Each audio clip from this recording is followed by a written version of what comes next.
incredible how people from all over just join. It's unbelievable.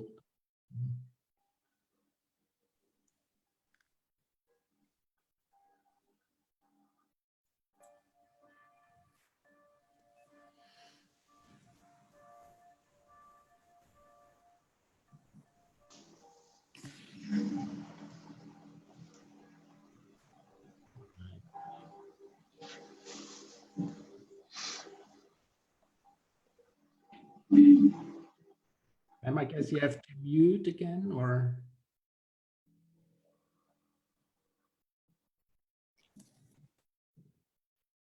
All right, we are live on Facebook. That is good.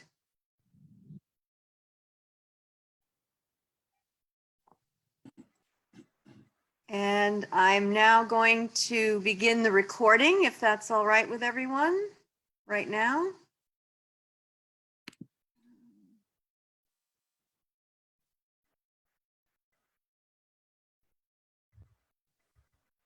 All right, we are recording.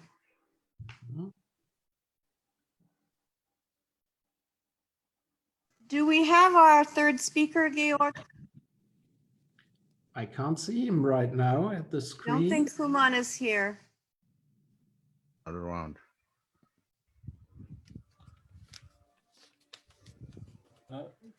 Professor Wentz, have you checked his last email to you or to us?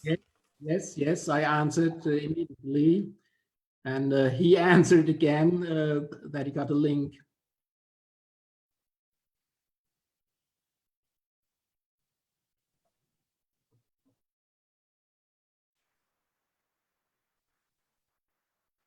I just wrote an email again.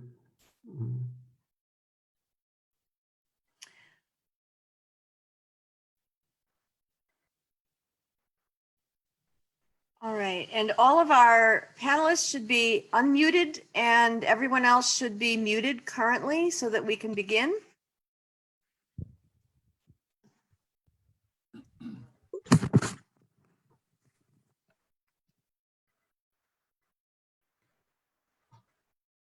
Okay.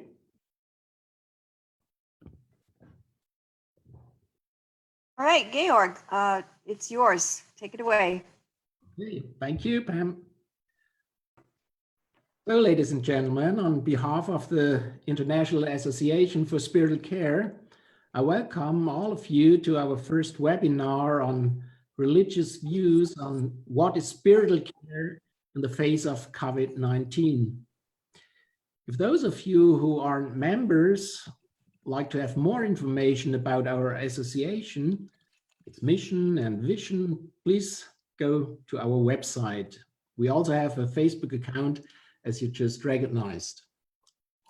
My name is Georg Wenz. I'm from the Protestant Academy in Landau, southwestern Germany, close to the French border and about 60 miles south of Frankfurt International Airport. With the conference today, we start a weekly series of 4 webinars. Each of them will concentrate on one religion and invites 3 speakers from different backgrounds within these religions. Today, we will focus on Islam, and I'm very delighted to introduce to you our speakers. From Sarajevo in Bosnia, please welcome Dr. Aid Smajic. From Berlin, Germany, Mr. Imran Sagir. And from Lambert, Illinois, USA, still missing, but hopefully he will come soon, Dr. Human Keshavarsi. Dr. Smajic is Associate Professor at the Chair of Religious Pedagogy and Religious Psychology at the Faculty of Islamic Studies at the University of Sarajevo. He teaches general psychology courses as well as courses on Islamic spiritual care and conflict resolution. He's author of a book on religiosity and ethnic tolerance in Bosnia and Herzegovina. And if you know, it was 25 years ago when the genocide at Srebrenica was executed. If you take into consideration that Serbian nationalists still deny the fact of this massacre, you can imagine how important a book like that of Dr. Smythe is. In addition, he published several articles and research studies dealing with Muslim contributions to psychology and psychotherapy, to Muslim religiosity, group dynamics, and interreligious tolerance. And most currently, he has been doing research on work stress among Bosnian imams and religious encounter with modern psychology. Dr. Smythe, you're very welcome. Imran Sagir is a Berlin native with cultural roots in India. He works as a communication and behavioral trainer, as well as an anti-violence and competence trainer. We met a couple of years ago when Islamic spiritual care here in Germany was in his infancy. Today, he is the managing director of the Muslim telephone counseling in Berlin. This is the first counseling hotline for Muslims in Germany and the only one which works 24 hours the whole year long. Mr. Sagir, you are very welcome. Thank you. So, and now from Khalil here, I just see, hi, Dr. Human Keshavarsi. And Dr. Keshavarsi is currently an assistant professor at Ibn Khaldun University in Istanbul, Turkey. He's an adjunct faculty at Hartford Seminary, a fellow of the International Association of Islamic Psychology, and the founder and executive director of Khalil Center in Lombard, Illinois. This center is the largest provider of Muslim mental health care in North America and works at different places like Chicagoland, Bay Area, Los Angeles, New York, and Toronto.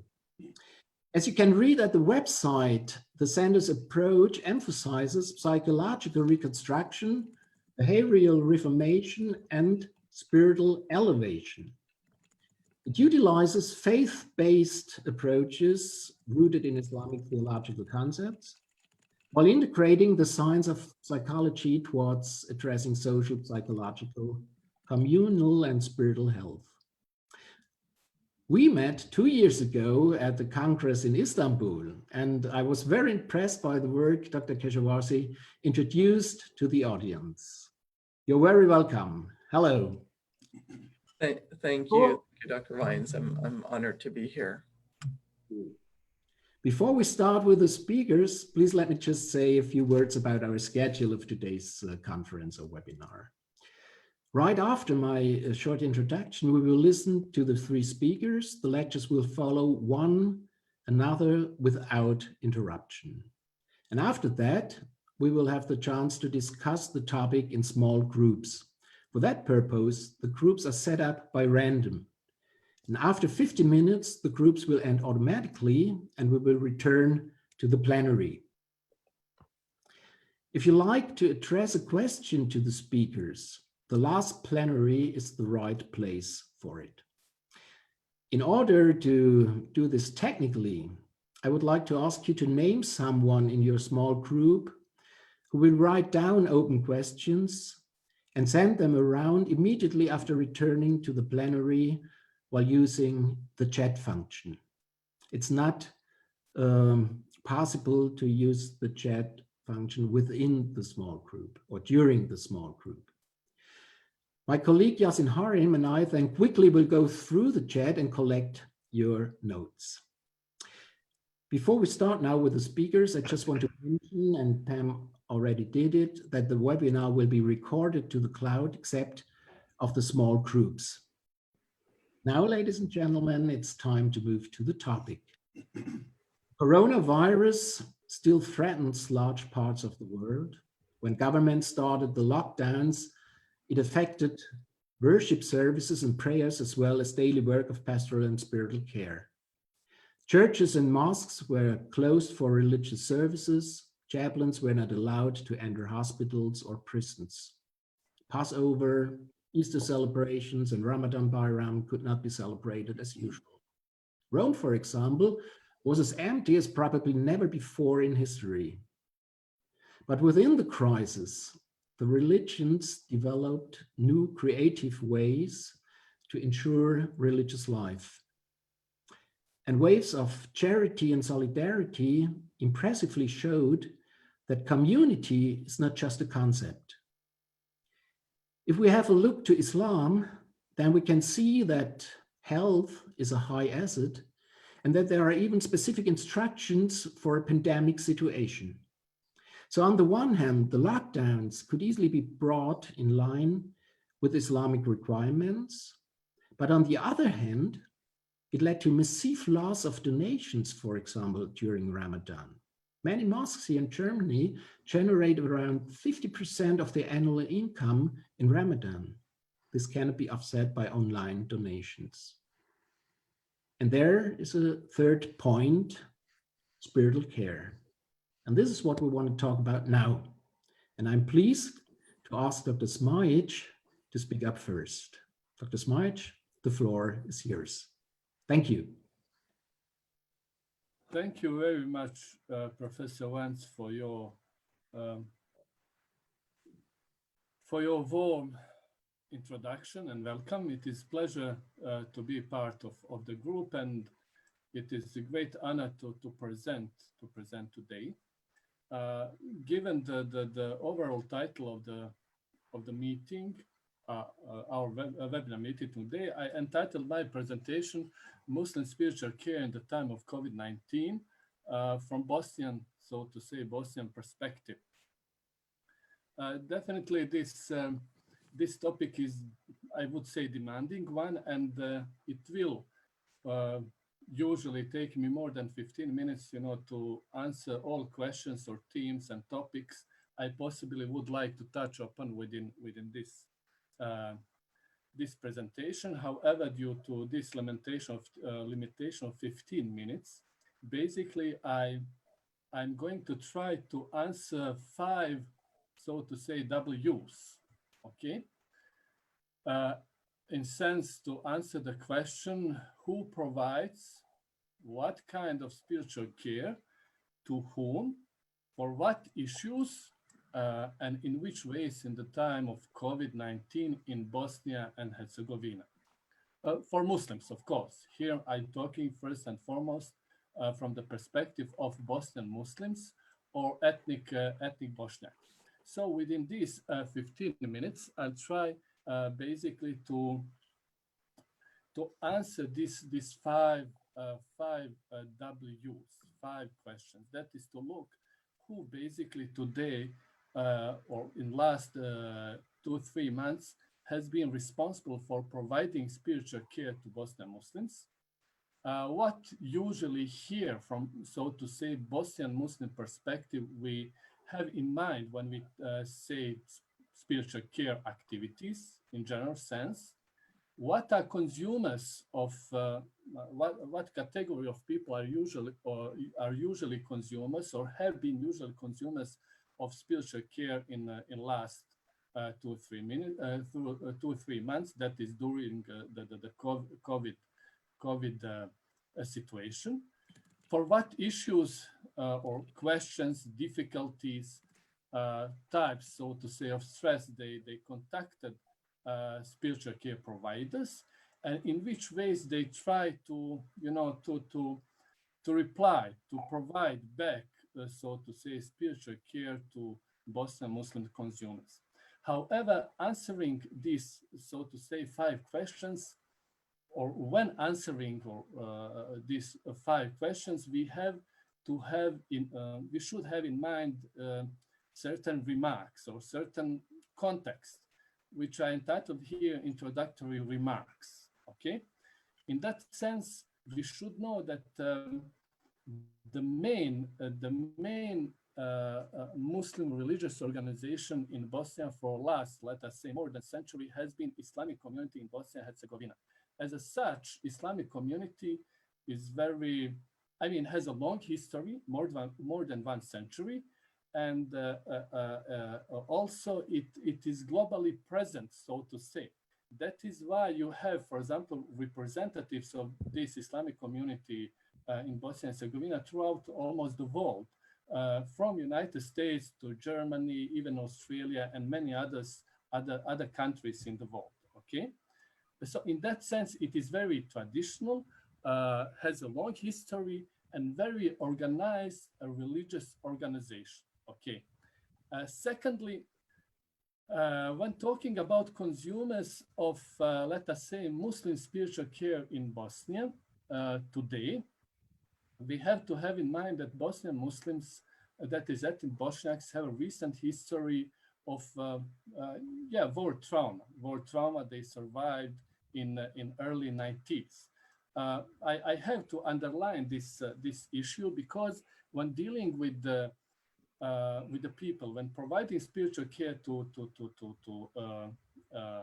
believers during COVID, very often we have to deal with the difficulties, concerns, traumas, early traumas, which are triggered by corona situation. Okay. Third point I would like to underline here is when we talk about spiritual leaders, Muslim spiritual leaders on the ground in Bosnia, usually we refer to imams, okay, who usually, who usually work as a part, who usually work in the premise of the mosque. However, these kind of people, these, so to say, Bosnian Muslim spiritual leaders on the ground, which are usually attached, as I said, to the mosque, have very much multitasking responsibility. When we talk about Bosnian, Bosnian imam, it is not person or religious person or personality responsible for leading prayers only, but rather his responsibilities are much wider. He is at the same time, leading spiritual, leading prayers in the mosque, but at the same time, he's an educator, a psychotherapist, social worker, social activist, and so on and so forth. Okay. A last point I would like to underline, or I would like you to have in mind in order to have a context within which we should, or I have to talk about Muslim spiritual care in the time of COVID in Bosnia, or from Bosnian perspective, is that irrespective of the fact that Islamic community in Bosnia and Herzegovina is very, as I said, organized structure or a religious organization with a long history, unfortunately, we cannot say that that it managed so far to systematically develop theory and practice of spiritual care. Okay, so these are for me, or from my perspective, 4 important points we should have in mind when trying to trace spiritual care activities targeting Bosnian Muslims or Muslims in Bosnia, or Bosnian Muslims living throughout the world or in Bosnia. If we have to have a kind of full picture and to properly understand the context within which Bosnian Muslims are provided or given spiritual care during COVID. Okay, intentionally here I say Bosnian Muslims because intentionally here I say Bosnian Muslims living in Bosnia and throughout the world, because very often we find Bosnian Muslims, in diaspora, who are very much attached to the institutions and mosques of the Islamic community in that respective countries, for example, United States, Germany. So eventually, very often for spiritual care, they would refer to the Islamic community or representatives of Islamic community there. Without any further delay, and having these 4 points in mind, and now I would like to go straight forward to answering these 5 W's. Okay, these 5 questions. In sense, who provides? Eventually, my PowerPoint presentation would be about having or providing kind of overview of activities of the Islamic community during COVID. Okay, Why? Because when we talk about providers of spiritual care for Bosnian Muslims, basically we have to eventually say, yes, these are usually institution departments, individuals who belong or who are attached or who are part of the Islamic community in Bosnia and Herzegovina. Okay, and in my so to say very wide, I would say, or very wide understanding of spiritual care, I would say that that entire body of Islamic community should be mentioned here as somebody responsible for providing spiritual care for Bosnian Muslims, either in the country or diaspora, including different governing bodies, education institutions, specialized departments and services, and eventually mosque imams and volunteers. Okay, that is in managing or in making sure that Bosnian Muslims or ethnic Bosniaks are provided at least minimum of spiritual care during coronavirus. Basically, entire structure of the Islamic community has to be engaged, including, as I said, governing bodies of this Islamic community, but also education institutions, very small and very recently established specialized departments for marriage and family and counseling, and eventually mosque imams and volunteers who on the ground basically provided or were responsible for provided direct spiritual care to Muslim believers in Bosnia and diaspora.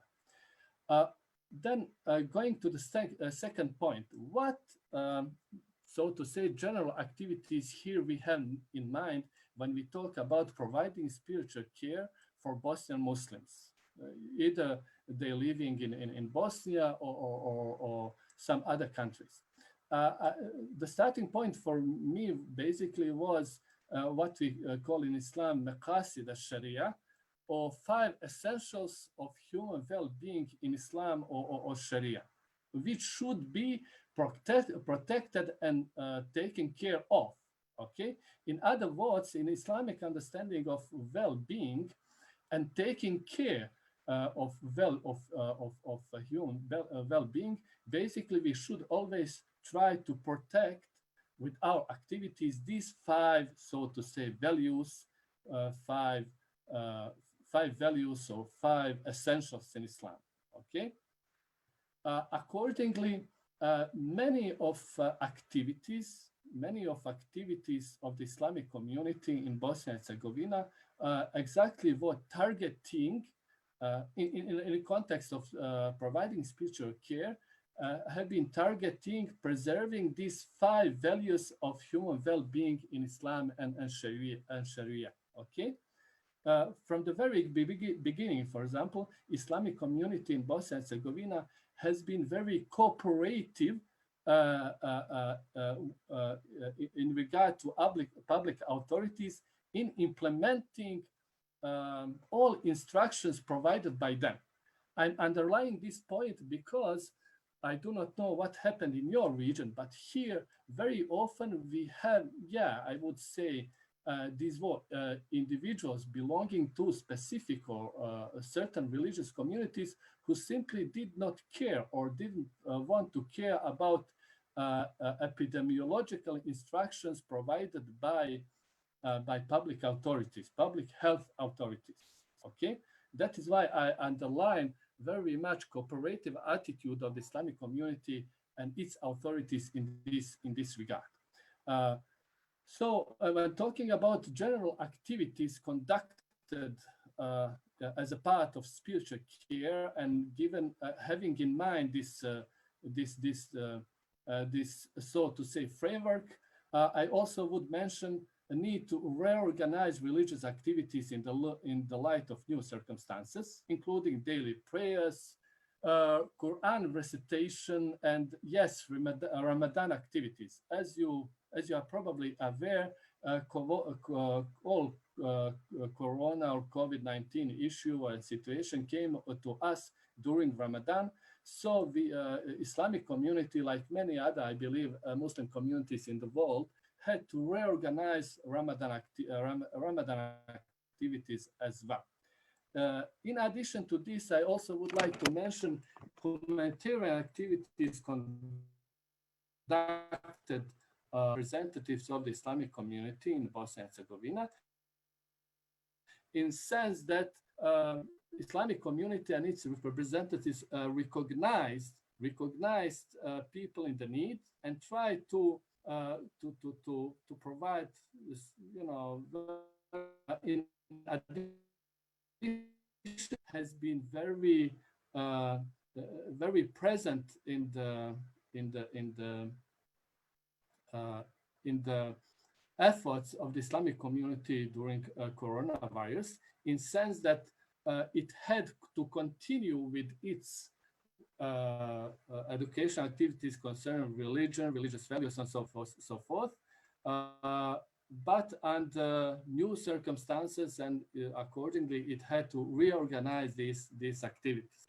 Eventually, yes, we come to the point about which we are very, I believe, we are the most interested in, that is specific spiritual care activities, including regular counsel services and newly established counsel services. That is, as I underlined at the very beginning, we cannot say that Islamic community in Bosnia and Herzegovina has developed system, has managed to develop very clear and precise and systematic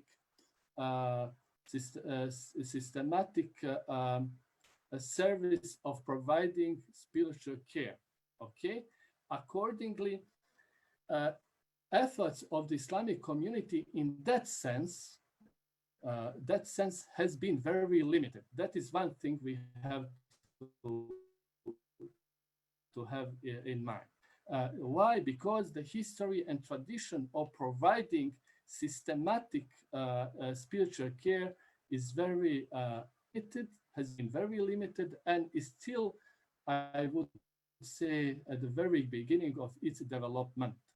One of the things Islamic community undertook at the very beginning of Corona situation is establishing new counseling services. I know for certain, for example, that, for example, in Germany, representatives of the Islamic community in Bosnia and Herzegovina, they initiated or opened a counseling service, telephone counseling service for Bosnian Muslims in this country, who are usually users or consumers, or who have been usual consumers of spiritual care in different forms provided by Islamic community during coronavirus. If we say all Muslims or all Bosnian Muslims identifying with the Islamic community, I would say this is wrong. Why? Because we have instances and examples of even non-Muslims referring to the representatives counseling services of the Islamic community in Bosnia and Herzegovina for some kind of support, psychological support, and help. However, with more certainty, we can say that the spiritual support has been usually asked by vulnerable categories of Bosnian Muslims or Muslims in Bosnia, including parents who very much were worried about the way they are going to help out their children, given new circumstances in education, how we are going to all education system has been working now, and so on and so forth. Then elderly, very much vulnerable category in a case of Bosnian Muslims during COVID has been elderly people, and accordingly, Islamic community using its resources used very using its resources very much targeted elderly population. Just one interruption, please. You have 3 minutes left, please. Okay, thank you. Then individuals with the history, early history of psychological and family difficulties, okay, which is, I believe, very important point here. Why? Because we have people who are, whose difficulties are related to coronavirus as such. And on one side, on the other side, there have people, you know, who have a history of earlier traumas, earlier psychological problems and issues, which has been or have been triggered by corona. Okay, and we have few instances of even spiritual care providers who ask for some kind of support. What issues? For what issues these different people or people belonging to these vulnerable categories usually referred for for spiritual support? Some, as I said, psychological distress and difficulties have been caused specifically by COVID-19. Okay, some others on the other side have been referring basically to earlier stresses and traumas which have been reactivated by corona. Eventually, when coming to the ways or different methods and techniques we use to provide spiritual support to these vulnerable categories, or all people who ask for some kind of support, spiritual support, basically we usually refer to standard ones. You know, when we have you know, depending on the kind of problem we are suffering, or we have people suffering with different kinds of problem, and accordingly we always basically use some kind of standard methods and techniques used by psychologists and psychological situation of this type. Okay.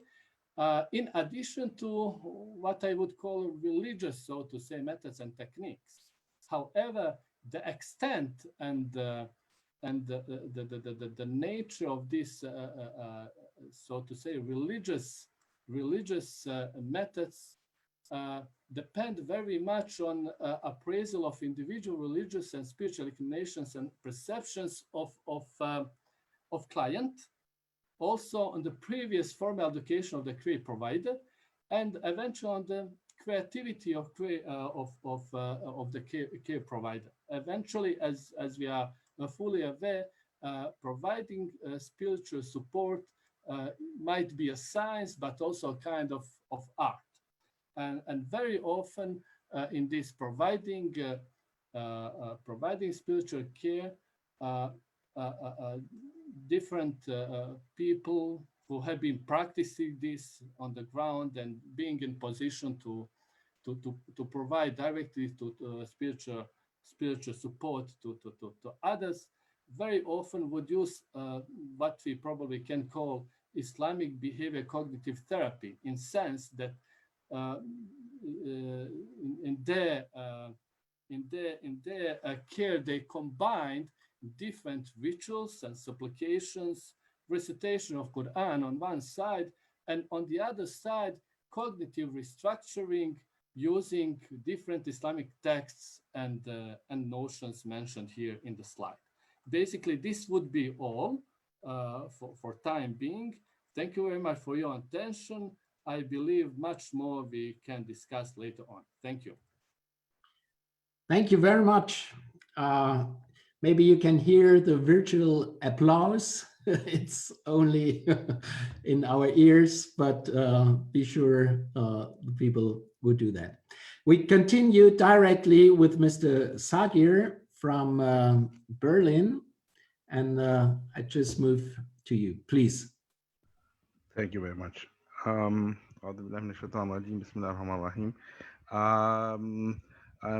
very honored to be with you and to try to present you in English what I have to share with you. But I have to mention that English is just a cricket language for me, because I'm very interested in cricket, and that's the language of cricket, and it's very limited. Maybe to explain everything very properly what I want to mention and share with you.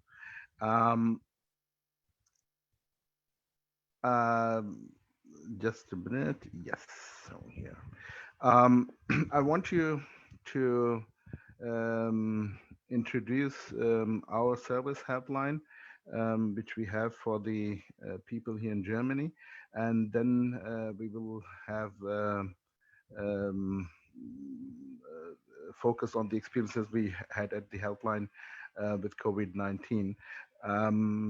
First of all, I want to mention that it is a project which is promoted by Islamic Relief. It's an help organization which is also based in Germany, but it has also sister organizations in other countries. And we're cooperating with the Diakonia here in Berlin and Brandenburg, Schleswig-Oberlausitz, and also with the Caritas itself. And we have a cooperation with the spiritual care and counseling helpline of the churches here in Berlin, Brandenburg. So it is a service for Muslims, for all the people here in Germany, especially for Muslims, and also in cooperation with the churches, social organizations. As you know, spiritual care in telephone counseling, it is a very general service. You can contact us with all the topics you can imagine in life, but especially these topics which I have mentioned here at the sheet here.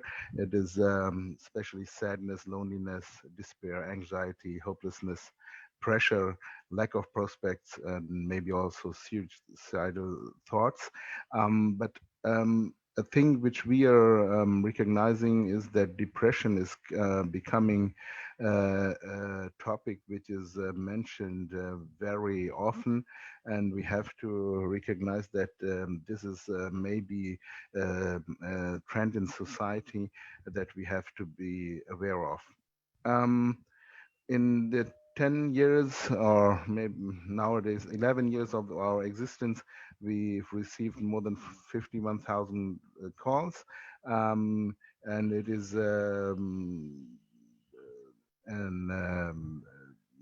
trend that even though telephone is not maybe the modern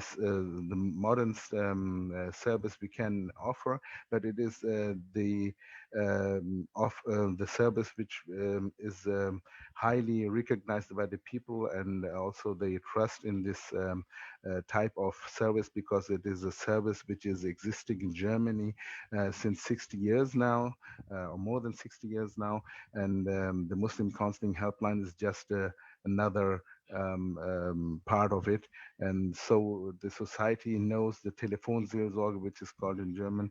So that's why we have the high acceptance also in the Muslim community, even though it is a new service to the Muslim society here in Germany.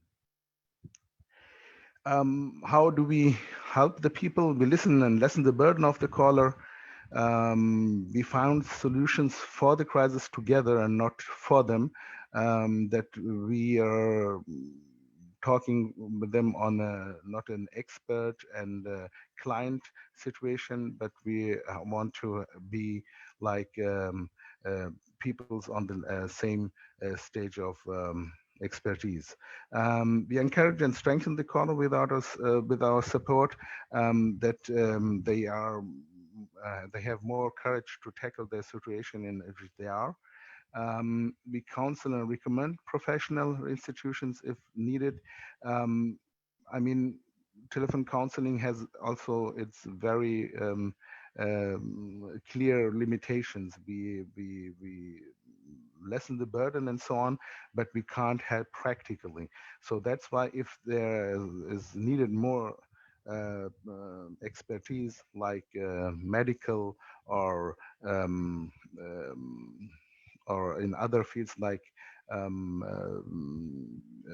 depth and so on. So they have the opportunities to get the contacts from us, and then they can try to get the help from there, which they need more than the counseling we offer. We protect also the anonymity of the caller, but it's both-sided anonymity, that they also don't know to which specific person they are speaking to. We fight loneliness and create an easy atmosphere that they have the opportunity to talk about their problems where they are not able to talk people which they know in their environment themselves. We have understanding for the situation the caller is in. We create an atmosphere that they don't hesitate to share the problem and the feelings they have, and then they're more able to express themselves. And this is the main purpose, to have an anonymous space at the telephone with us. And also, what is really important is to mention that we are not a fatwa hotline or a psychological helpline. They have the opportunity to share with us, but we are not giving answers to them or giving them a cure. Okay, we are the first step maybe on this way to have a cure or to have answers to specific questions, but the main target is to give them the encouragement to go their way and to have the solutions they need, but not to have the solutions from us. Principles of our work, obviously, there's the understanding. We have the understanding for each and every caller. We do not judge them, and we are not the one, as I mentioned, that we receive them as clients, and we are the experts. This is the not the setting in which we are working. We are working on the same level as the caller, and we have to try to give them the courage to go on. Everybody is allowed to call us, Muslim, non-Muslim, male, female, old, young, and so on. So if we have a call, so that we don't know who is calling us. And also we demonstrated in the case of our greeting, which we are using, we don't greet by ourselves. We wait how and in which phrase, with which phrase the caller is greeting us, and we greet them back with the same phrase as they used.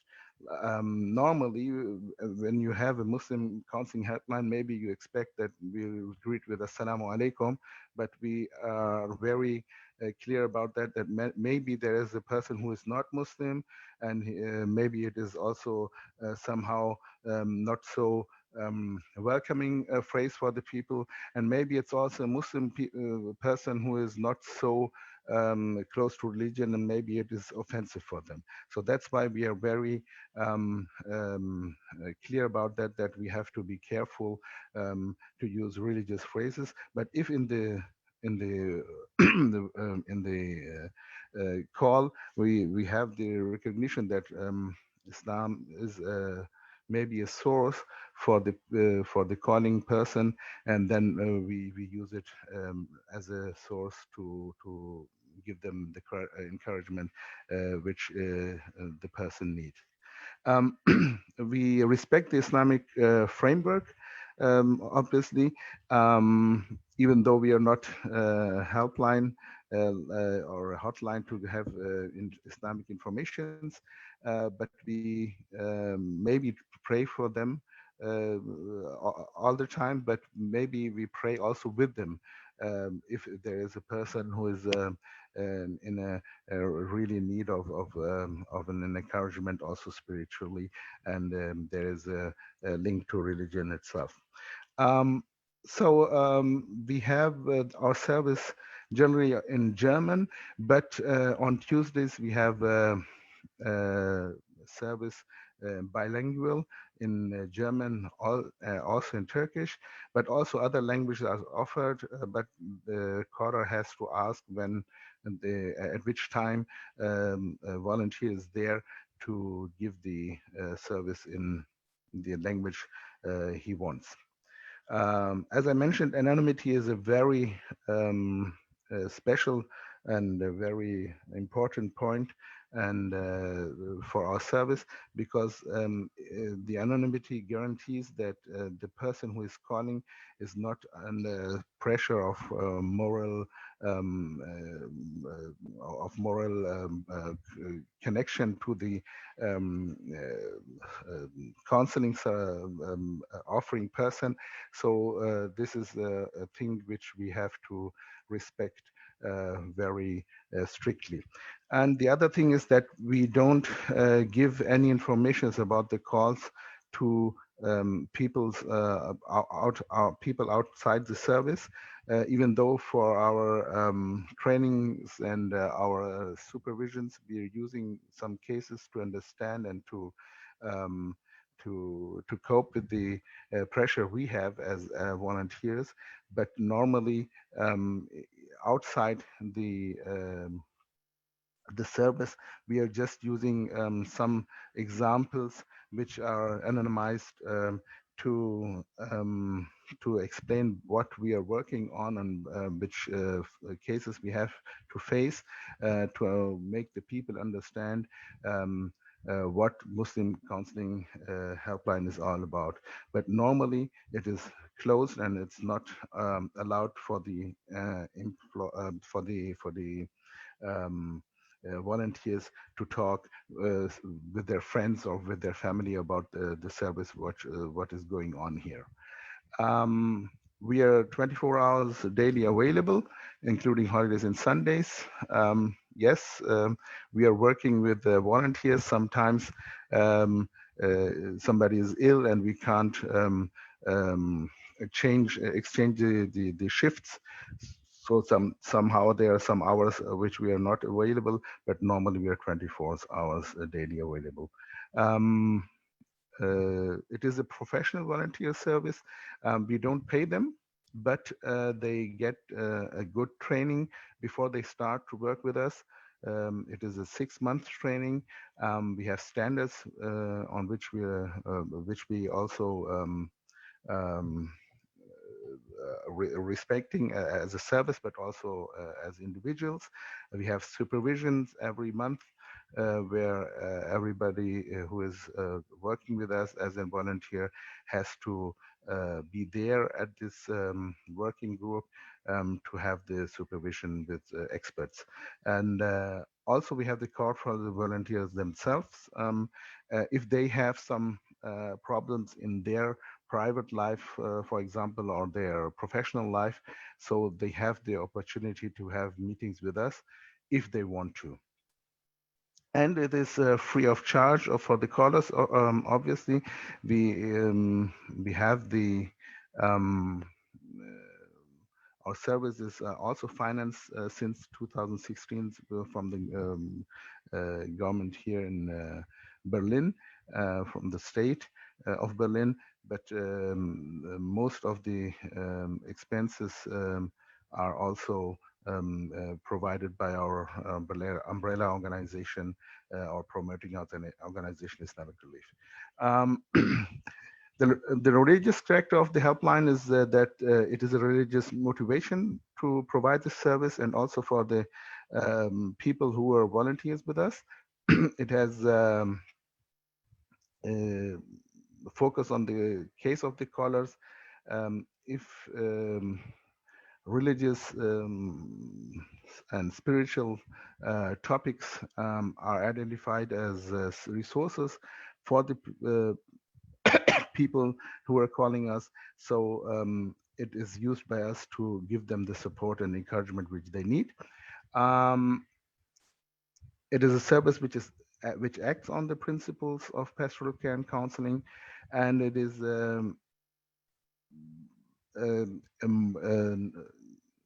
easier for the Muslim community to call us because they identify themselves with the name of the Muslim counseling helpline and the organization Islamic Relief, because it's well known here in Germany. We have also other 3 projects in which we are involved. We have pastoral care and crisis situations, the so-called Notfallseelsorge in Germany. If, for example, there are accidents or case of death and catastrophes, in cooperation with other partners and the authorities, we provide pastoral care at the spots, or also at the homes of the affected peoples or the relatives of the affected people. We have also chaplain services in jails with other organizations together here in Berlin.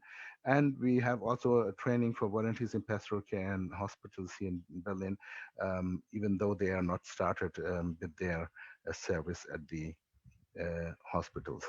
Now we focus on the COVID-19 and the helpline. We had, first of all, organizational challenges because we had to see how can we provide our service further away because of the circumstances we had. But Alhamdulillah, we had a good chance to provide our service further, because we had the even though we had not such a strict lockdown here in Berlin, but if it would have been the case, we had the opportunity to have a letter of our organization, and it was clear that the telephone counseling helplines, not just ours, also the others, they would have the permission to go to the office and offer their service, because it is not allowed to have the service from at home normally. Even though it was also in discussion whether it would be an opportunity to solve the situation. Peak of the calls linked to COVID-19 was from mid and end of March till mid of April. Normally we had the expectation that there would be a huge number of calls linked to COVID-19. We had an increase of 50% more calls than in other times since the COVID-19 crisis has appeared, but directly connected calls were just 100 calls. Just to mention that we have about 450 to 500 calls a month. It is a very, very small figure. I'll come back to the point maybe why there was not such a huge number of. Just 2 minutes left. Okay, yeah, COVID-19 calls, but the topics in this calls directly connected to COVID-19, they were concerned about family, also family abroad, or they were on travel. For example, my wife was also in India at the time when COVID-19 appeared, so it was also a concern for me myself, but even though I was not calling the helpline. So this was the concern of many people here in the helpline. Yeah, obviously, fear of losing the job was a topic all in society and also here in the helpline, and family problems like they were more at home, so they had maybe recognized that there are many problems which they avoid in normal times, and now they occurred as direct or specific and very important topics for them. Now I have some assumptions why the numbers was so low of the directly connected calls to COVID-19.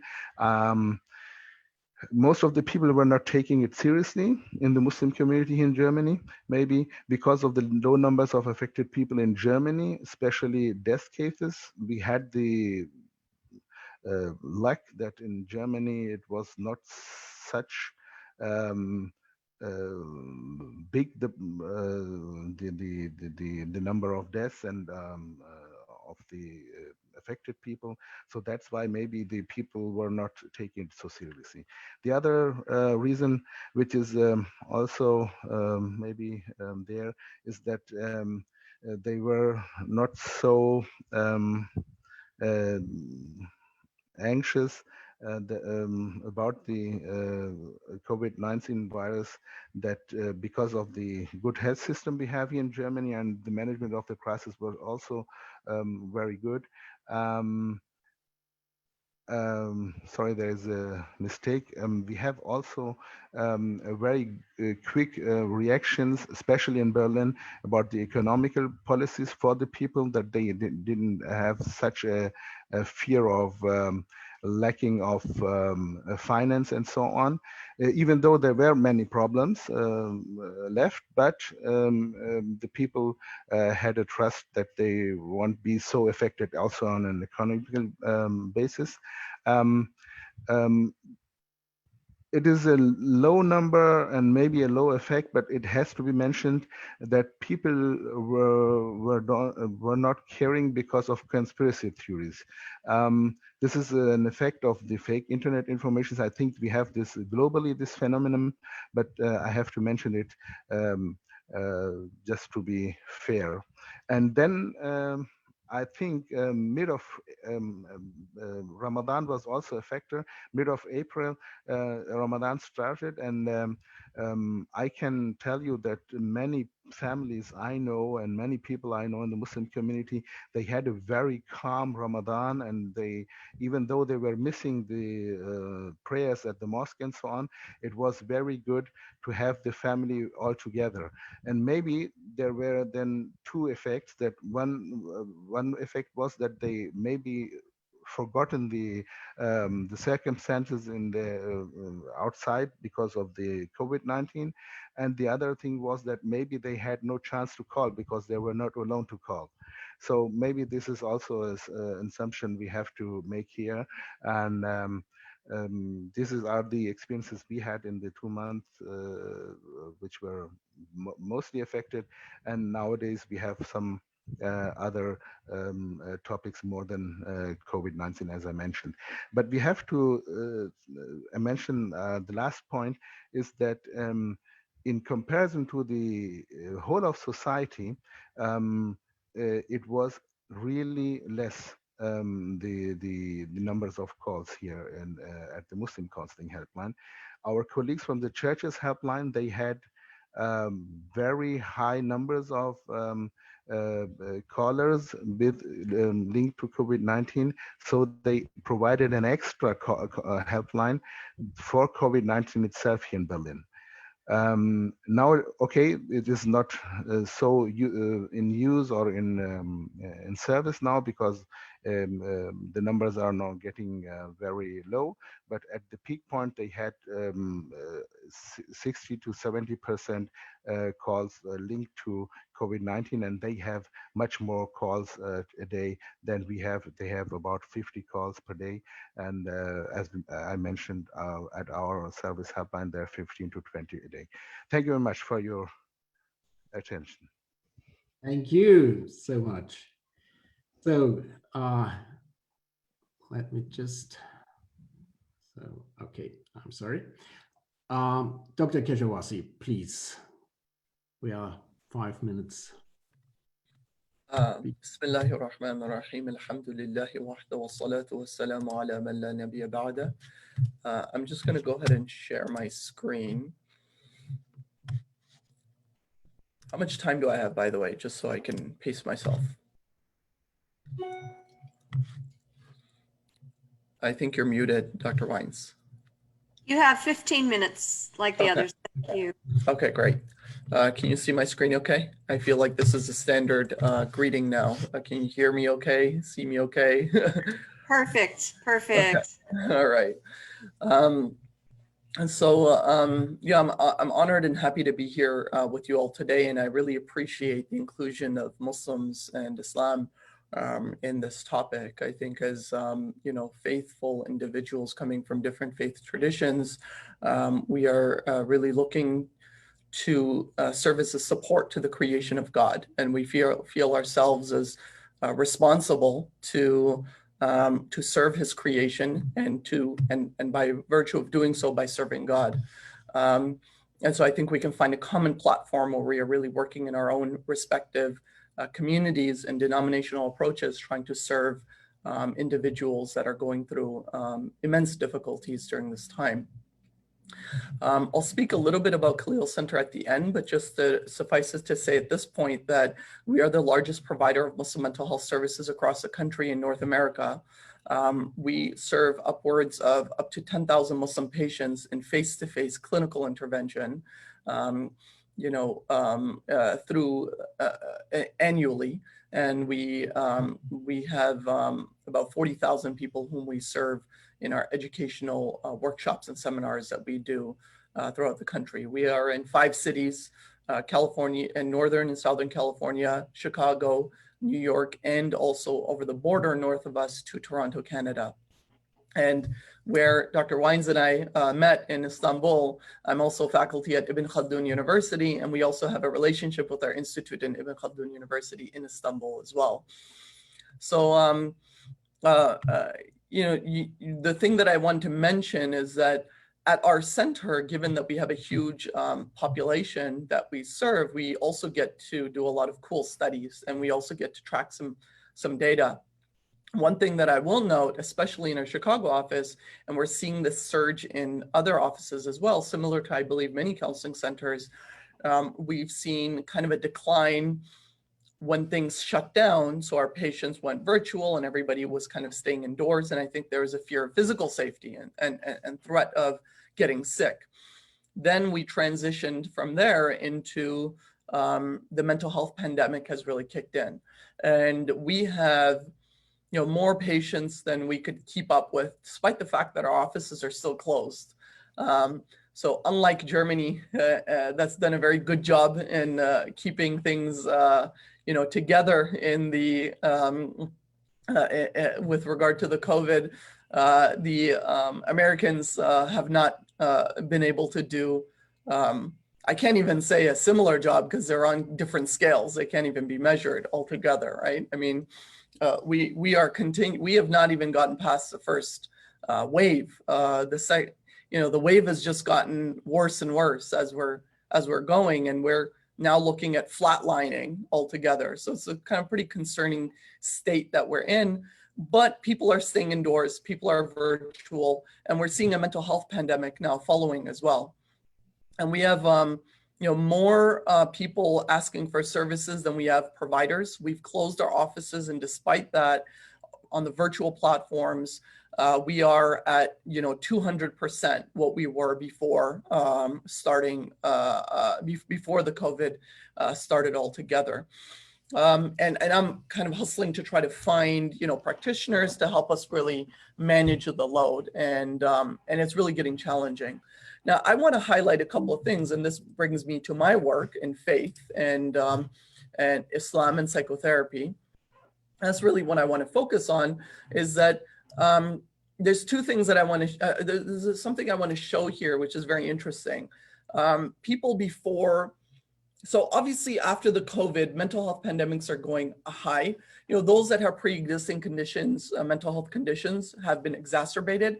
But those that did not, we want to look at this continuum of mental health, right? The thing is that in the US, at least, we can see that after the COVID, according to University of Chicago, 14% of Americans report that they're happy and satisfied with life.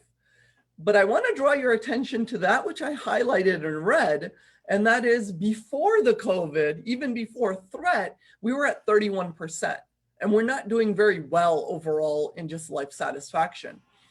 Now, what I'm trying to draw, what I'm trying to say here is that there's a continuum of mental health, and the pandemic has really just exacerbated that which was already pretty wrong, I think, right? And we have one of the things that is associated with the poor mental health is materialism, by the way. Individuals that believe in materialism, right, that subscribe to materialistic values are more likely to have psychological problems and less resilient. Okay, and we see this among adolescents. And if we look at the COVID, what has the COVID done for us? The COVID has constricted more materials that we have access to, going out, engaging in the things that we normally engage in. It's forcing us into isolation. And in some of my cases, I'm seeing some of our clients, the stuff they were ignoring and distracted from are coming to the surface, right? I could just go to work, forget about it, even my marital problems, all these issues. But now that we're forced to stay indoors, I'm forced to stay alone with myself or with my family and to face my, cobwebs in the closet that I didn't want to face before. And we're seeing a huge relationship between developing a meaningful lifestyle, right? Philosophy as a decreasing kind of goal in American society. I can speak for the US because I live here. I'm from North America. So I can't speak to maybe how others are doing outside of it. But we are also seeing an increase in the value of materialism and being financially well off as sort of the goal of an essential of life. So now turning over to saying, well, religion offers a great resource for coping with mental health distress, and it forces you to sort of think about things beyond yourself, right? Having to go back and have that conversation and think about what is the purpose and function of your life, given that the world seems like a increasingly unpleasant place to live in. So what meaning can we make out of suffering, really, right? And I want to show us that the Islamic intellectual heritage is very rich in being able to help provide and shed some light on this topic.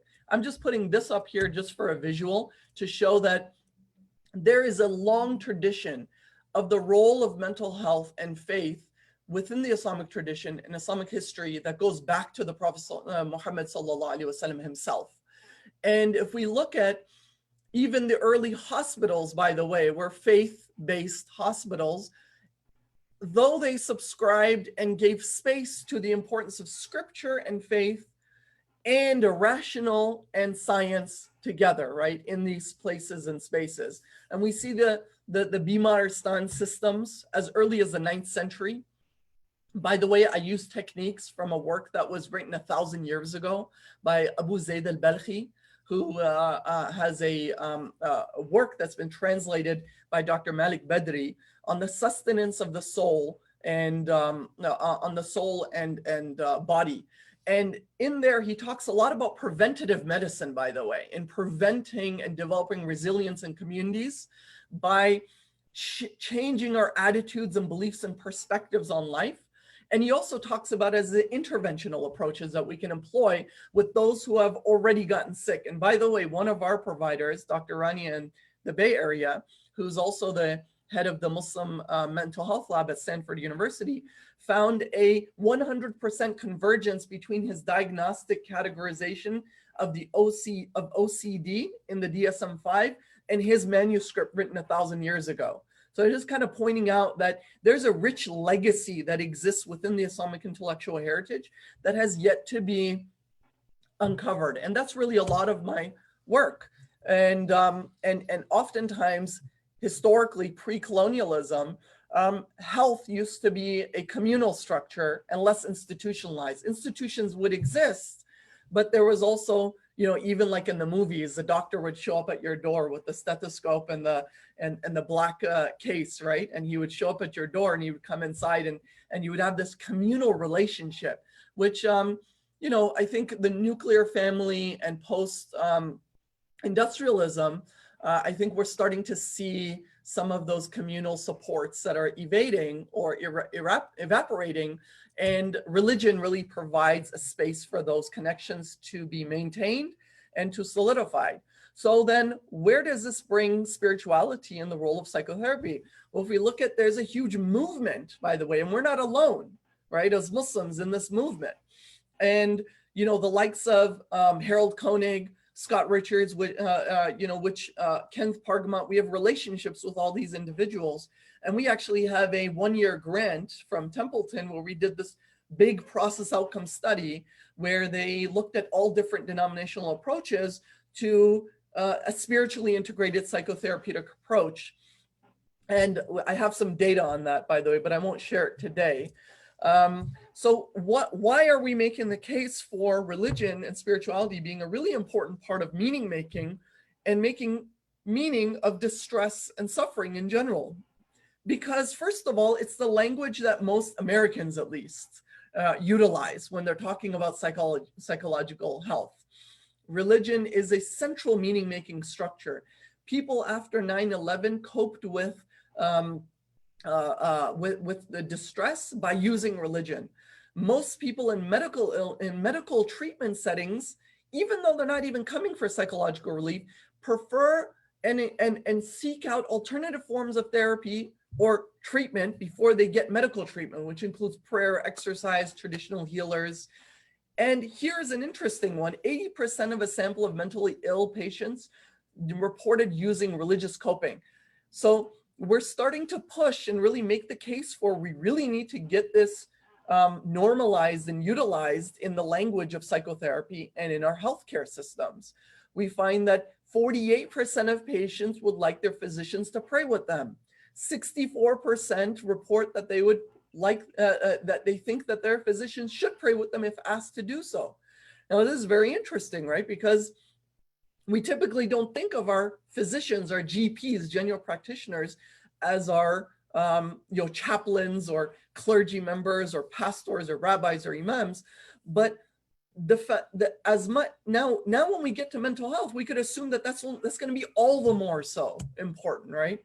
And for Muslims, they are just like other populations that do not that are especially underrepresented in mental health care settings. Why? Because they're very reluctant to go to mainstream behavioral health care settings and treatment settings. Why? Because they want religion integrated into their mental health treatment. Now, if they have a choice, here's a study between going to an imam at the mosque or going to a secular mainstream mental health setting, even though they know they need it, they'll go to an imam, even though they know he's not trained, okay? So then the question is, well, what would they do if a service that integrated both was available? Would they use it? Absolutely. That's what they report they want. They want professionals. They want professional mental health care because they know that the imam doesn't have that training, but they want religious integration into and spiritual integration into that mental health care. But this is really important. They want it beyond cultural sensitivity. They don't want to just go to somebody that's going to say, okay, I'm not going to shake your hand because you're of the opposite gender when you walk in. It's okay if you don't look me in the eye when we're having this conversation. I'm not going to pathologize that because I'm culturally sensitive. But they want the freedom to be able to discuss and work with religious and spiritual dilemmas in meaning making. And they want their therapists to be comfortable and fluent in being able to do that and weave that in and not be caught with like a deer in the headlights. Many of my trainees, for example, when we come in, they get the mainstream training if they didn't have any sort of religious integration in some of their schools, because in the US they have that option in some places. They'll come in and we talk about what would you do if somebody has this religious dilemma? And they're like, I don't know, am I allowed? I'll just empathize. I'll just empathize with it. I'll summarize it and I'll tiptoe around it. I'm like, no, you can engage with it. Is that allowed? You know, would that be okay? Absolutely. APA has a whole division on psychology of religion and spirituality. We have books on spiritually integrated psychotherapy. And so I think it's a movement that we're headed towards, and it makes much more sense to serve the faithful communities. And so I'll just say one or two things and I'll wrap up here because I know we want to kind of, honor the time. I can be a bit radical in the, well, maybe it's not a good word to say that in the US looking the way I do, but sometimes I can be radical in my kind of approaches to interrogating mainstream behavioral health care. But what we want to recognize is that, look, when you take spiritually integrated psychotherapy or spiritual approaches, you can look at it two ways. One, you can believe in it as a secularist, as an atheist. and say, you know what, there's data to show that mental health, that spirituality and mental health works. And yes, in the broader scientific community, that's, you know, what we want to demonstrate, right? And there's proof for that. And you don't have to believe in Islam or a spirit in order to know that there's value to integrating spirituality within mental health care settings. The proof is in the pudding. You know, you can use your own methods of empiricism to prove the point. Now, but I say, as faithful people, we should not be, what do you call it, arm wrestled or coerced into having to look at it only from that perspective. Okay, I think we need to challenge and broaden the field a little bit more to say that I also believe in the spirit and its existence, even though I can't measure it scientifically, but I do believe that prayer has some intrinsic spiritual value to it, whether I can explain it scientifically or not.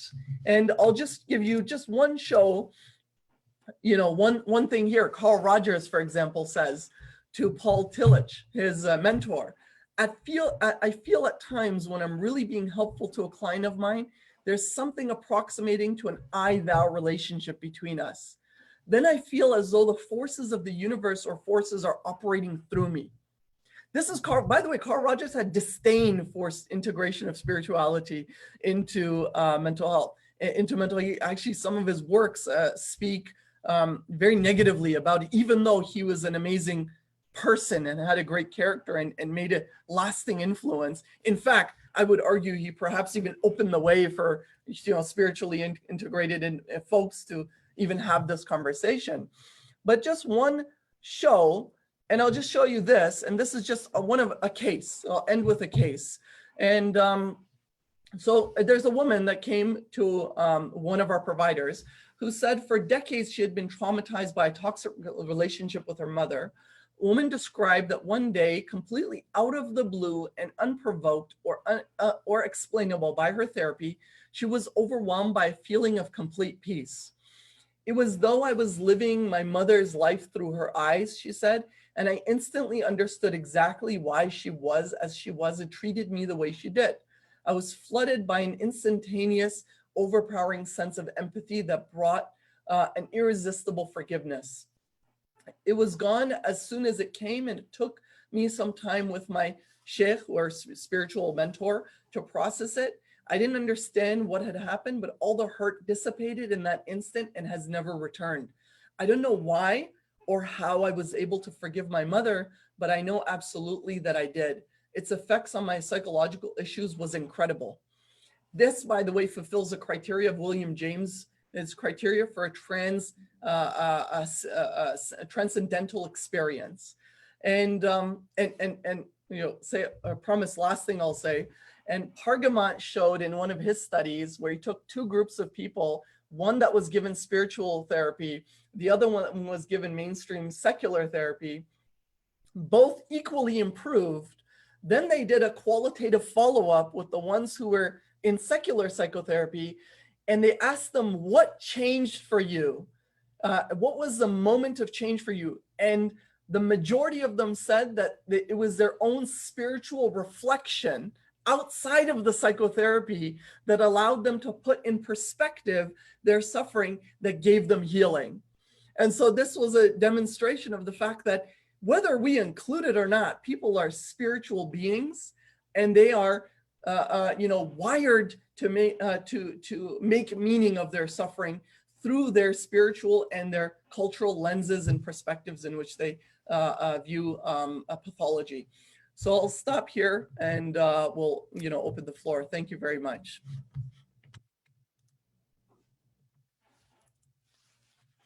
Applause, I see, from everybody. Thank you, Dr. Keshavarzi. Thank you, all of you. You gave us a very good impression of how you deal with spiritual care in your different contexts. And I'm pretty sure that there is now enough to discuss, and we will break up. We now will go into the breakout rooms.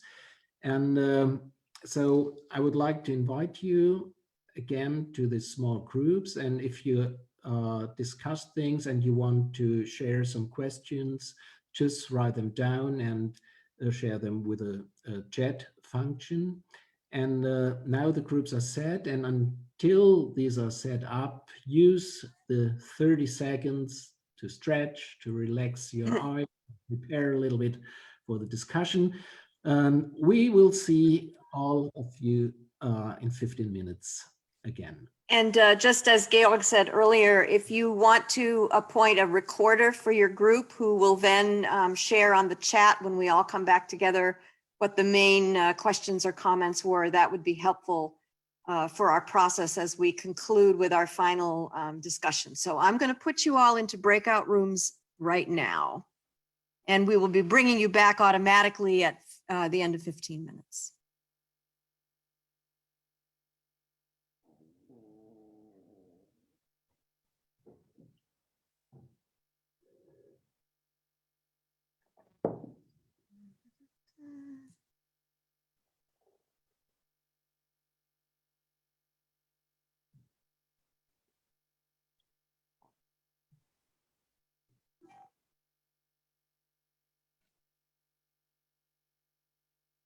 These rooms are, sorry, I'm trying to do this efficiently, but something is not working properly here.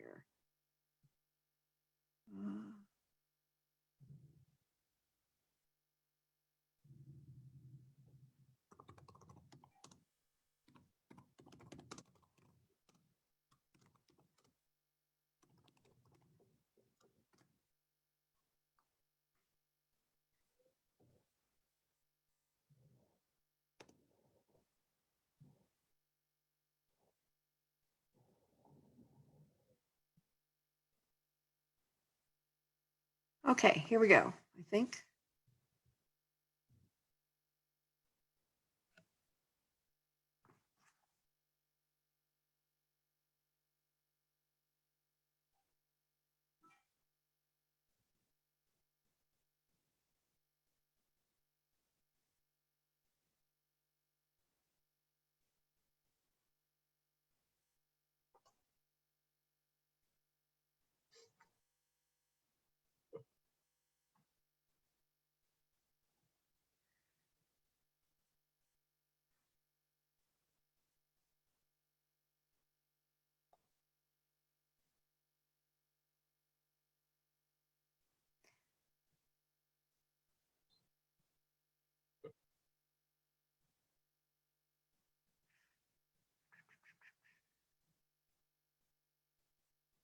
I'm trying.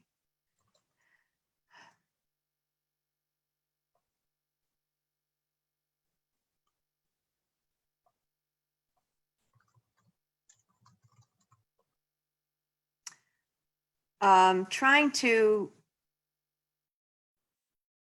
Yep. Okay, unmute all. I think for most of the participants, it will now be only a request that they need to confirm. Okay, I've unmuted all, but they may not have unmuted themselves. Yeah, they need to confirm now. It says like confirmation. Huh. But in the breakout rooms, they should be unmuted, I guess. Okay. Are we in the plenary room right now? Yes, this one here is the plenary room. Okay, good. I wasn't sure what would happen to me. So do you need to go around to the breakout rooms and make sure they're okay?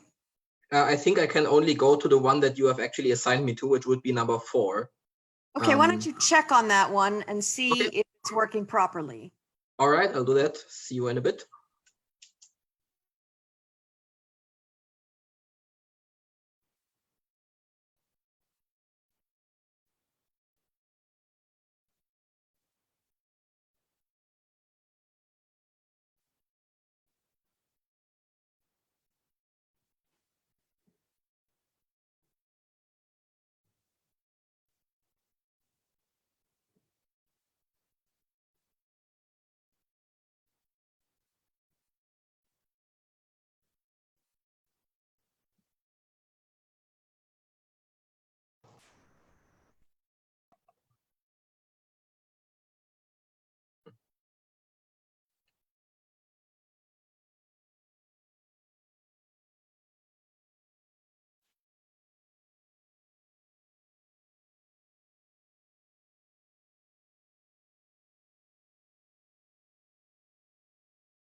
Hi, Yasin. Hi. Yeah, so everything seems to be going well. Yep, I dropped into a couple of groups and everything's fine. There's a couple of people who are either by their own choice, not in small groups. One was unassigned and I put that person in. So I think we're fine. Yeah. Hey, I'm just going to let the time run out and then I will bring everybody back. Yeah, we have like 10 minutes, right? I think so, yeah. Great.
Okay, the people will start popping back now.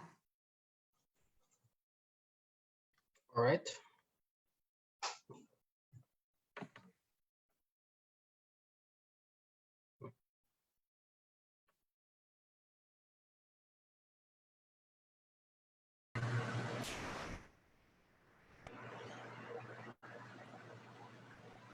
Hey, Cynthia, it's good to see you. Good to see you too, Pam.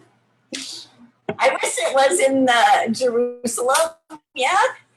Yeah, I know. Okay. It was very helpful. Good.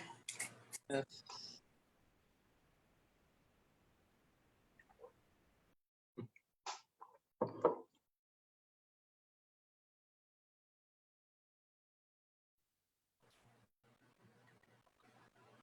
Okay. Oh, You.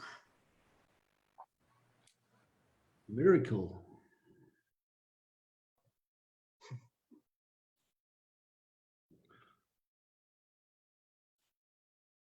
Everyone should be muted except our co-hosts. Yes, Panelists.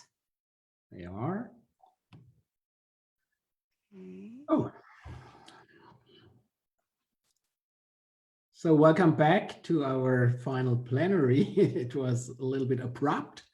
So Yeah, it's funny how that works. In a good, deep conversation. I hope the others did the same. Yeah, we have now another 10, 15 minutes just to respond to the speakers and to report from the groups. And I just would invite you who want, I think we are so few that we can oversee and we don't have to use the chat function. So if you just raise your hand, or is it better? No, that's fine. Whatever you want to do.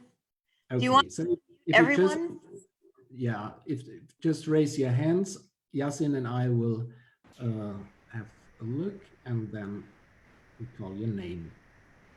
So is there a first comment or question, please? I see one hand. Yes. Where was it? Now I lost it again. I hear. Wim Smith, please go ahead. Ali? Yeah, I'm in.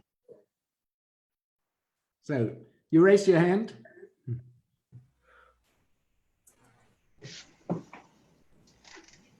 Ali Abu Safia? Yes. Afterwards, we You have. raised your hand. Do you have a question? Afterwards, we have Wim Smith.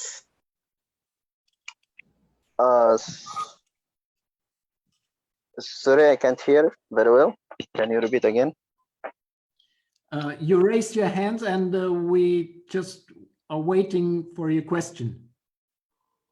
Okay, I was asking the question during the break that, okay, during the, firstly, let me to thank you all about this session. And then my question is regarding of the healthcare professional who provide all the health care to the patient. Is there is a spiritual care is one of their responsibility to provide to the patient, or this for the chaplain or for the imam or for the sheikh or for the different, is it a different side for the spiritual for the care? You understand my point? Yes, yes, yes. Okay, so is there the need for special trained professionals, or Yeah, should the nurse, they have a competency, they are a competence to provide spiritual care to the patient, or this is not their responsibility? So,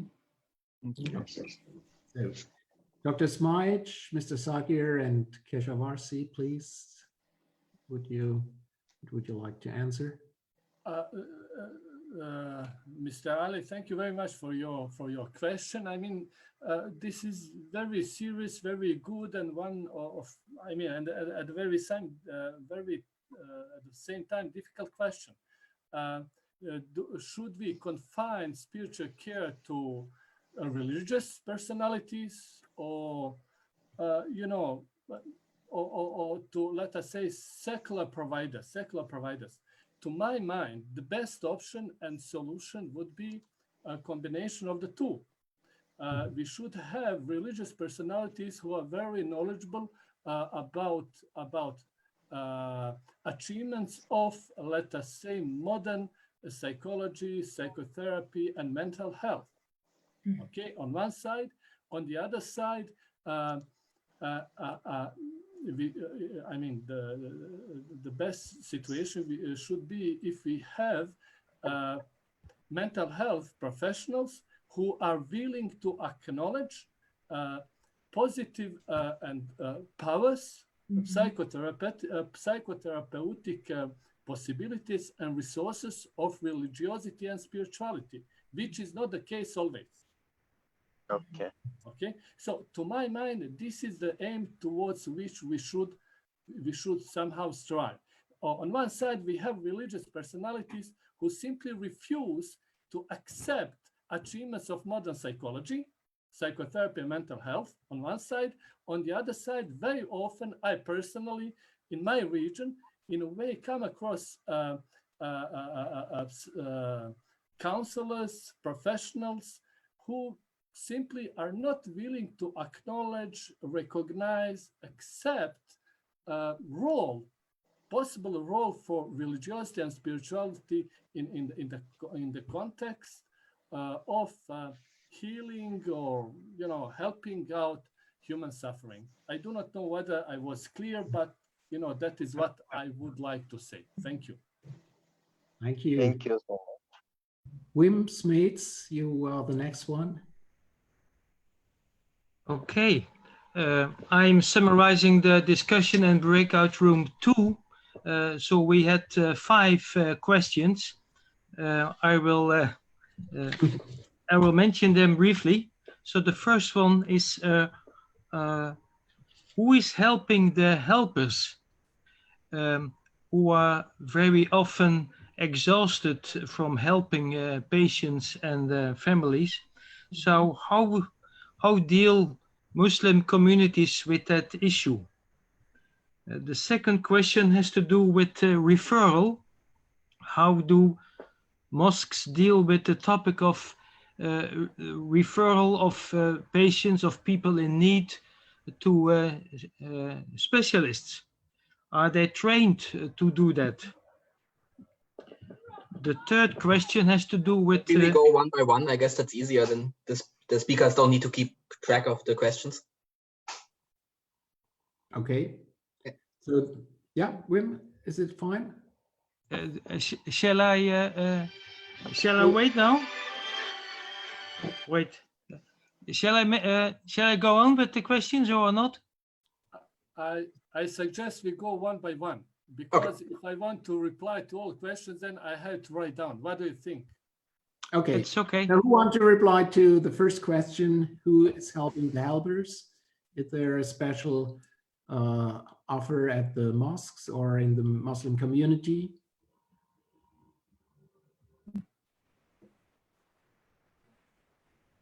Maybe I can answer it for our project. I mean, in Germany, it is a standard for the spiritual caretakers, professional, or also for volunteers, that they have supervision every month or every 2 weeks to have the cases which are making a burden for them or so, to discuss them and to understand what maybe best practices are and so on.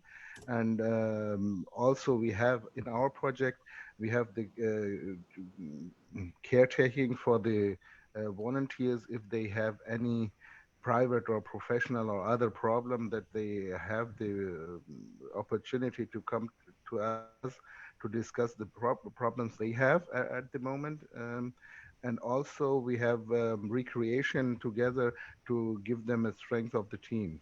this is what I can share for the first question of the caretaking for the caretakers. Thank you. I'm looking a little bit. From Bosnian perspective, it depends on whom, or it depends on whom we are talking here. In my presentation, I try to say in a way that there are various care providers, so different profiles of spiritual care providers in a community of Bosnian Muslims, in an Islamic community. Some of them are local imams, okay, and they do not have they are not certified spiritual care providers, and usually they do not have formal education in psychotherapy and counseling, so on and so forth. But they use their intuition, religious knowledge to help out people in the need. Who helps them? Who cares about them? I'm still doing research on work stress and burnout among imams, Bosnian imams, giving their multitasking responsibility. Okay, they are religious leaders, spiritual religious leaders on the ground in society and from community which survived genocide, which carries a lot of that emotional stuff from this period, and now we have also COVID issue and so on and so forth. So who cares about them?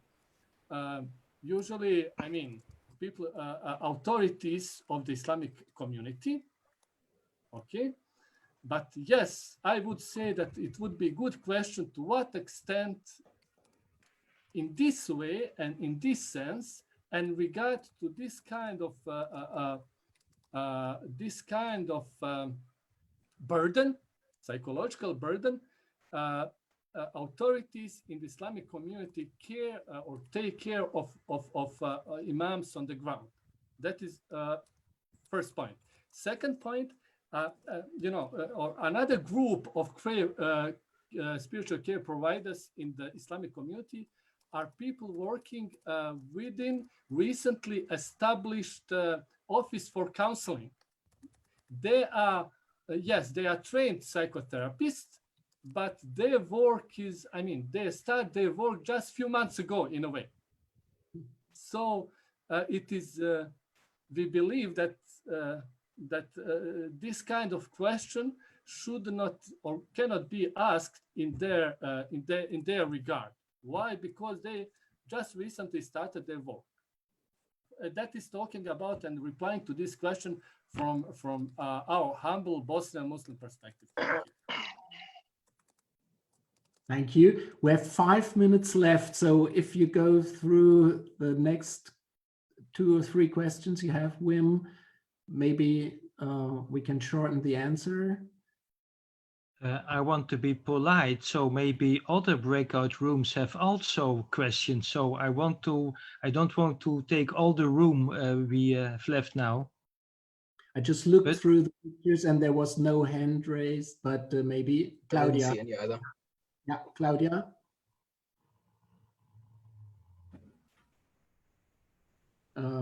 Pam, can you? Claudia, you're muted. Yes. I'm okay now. I couldn't unmute myself. It's okay now. I'm from the group 1, and we have the question: how does the COVID-19 situation influence the way spiritual care is carried out, offered, in terms of the conceptualization of spiritual care and in terms of practice? Like, that was the question of our group. That's a big question, but how does this specific situation influence the way spiritual care is conceptualized and practiced?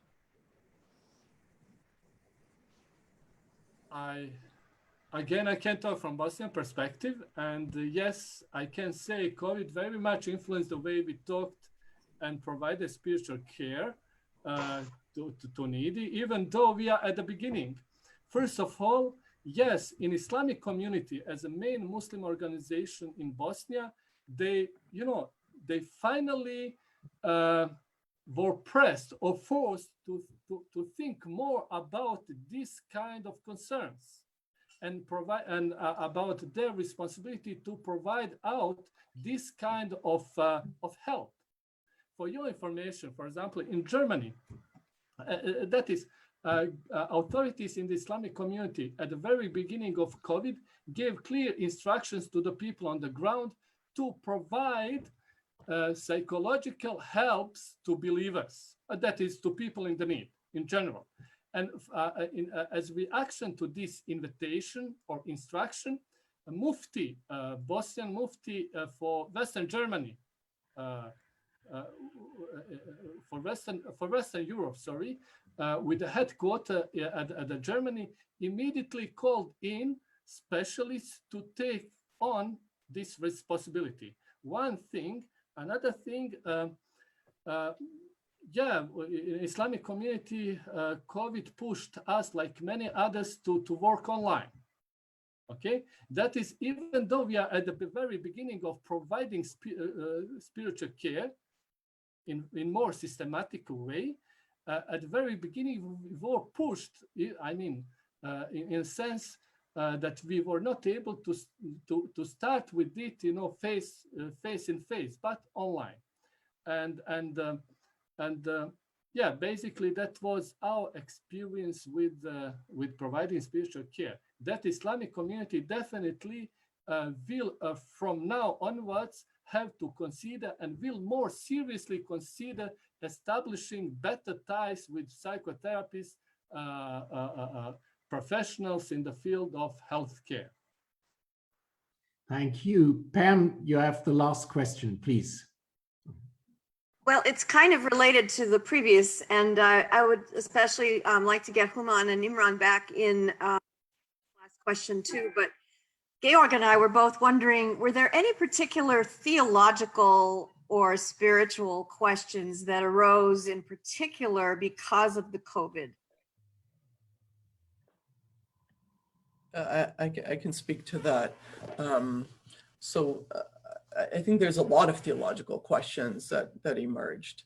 And this is, I think, part of the process of meaning making and trying to figure out what's going on. How do we make sense of this? One of the questions being, you know, what's the purpose of this? Trying to speculate into kind of the divine wisdom or intent. There's a need for human beings to want to know and to make meaning and to understand. And so there's a bit of speculation into that. The questions of control, how much control do I have or should I exercise and not exercise, right? Between having trust in God and versus taking means and the means of prevention in my hands. Where do you draw the line between what is appropriate fear and what is inappropriate fear? We had a lot of questions around grief and funerals, right? I mean, I'm speaking here in the US. I mean, we had in New York City, Muslim cemeteries, right? That were, you know, like numbers of people needing to be buried all at once. One of our board members lost his mother-in-law to the COVID. So some of our staff members were sick and hospitalized.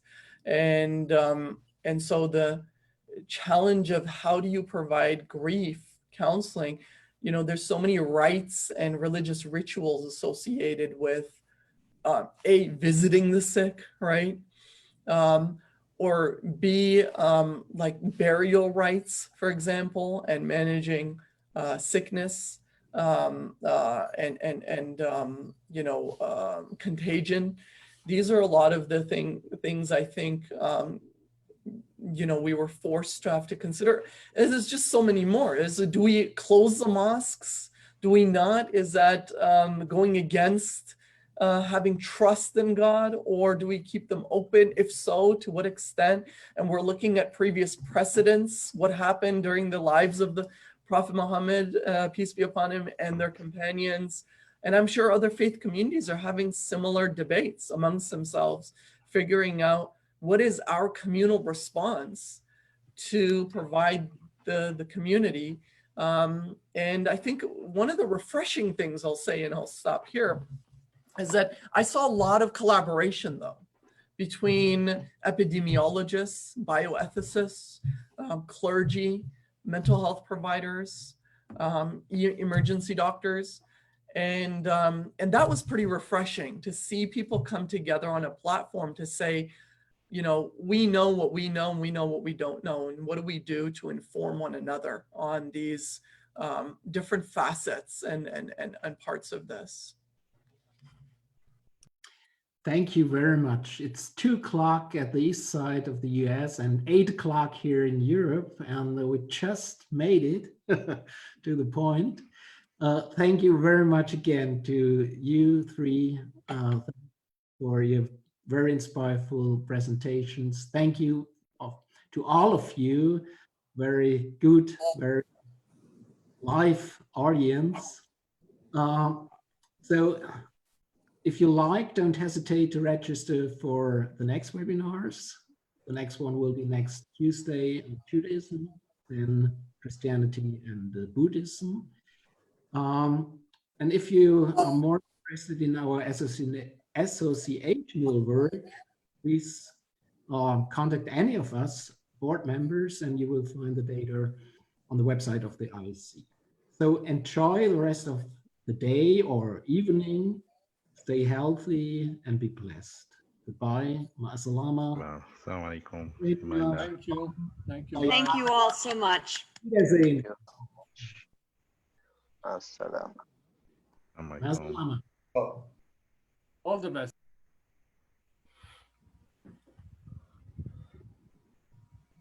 Dania.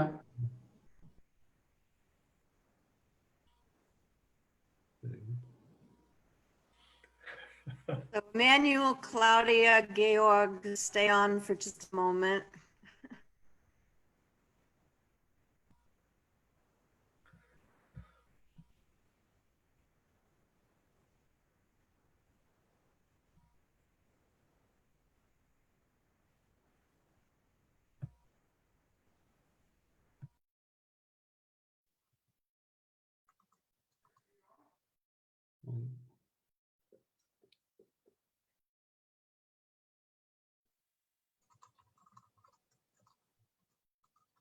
Okay, so how do we think that went?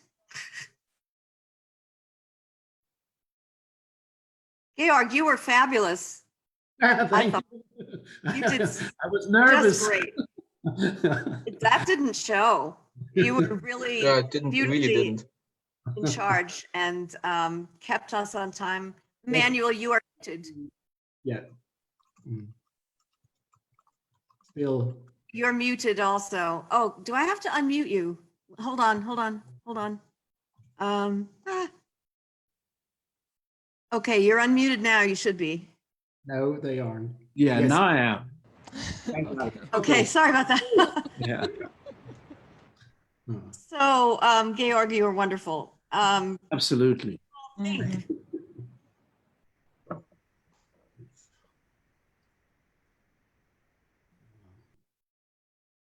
Yeah, 3 totally different speakers.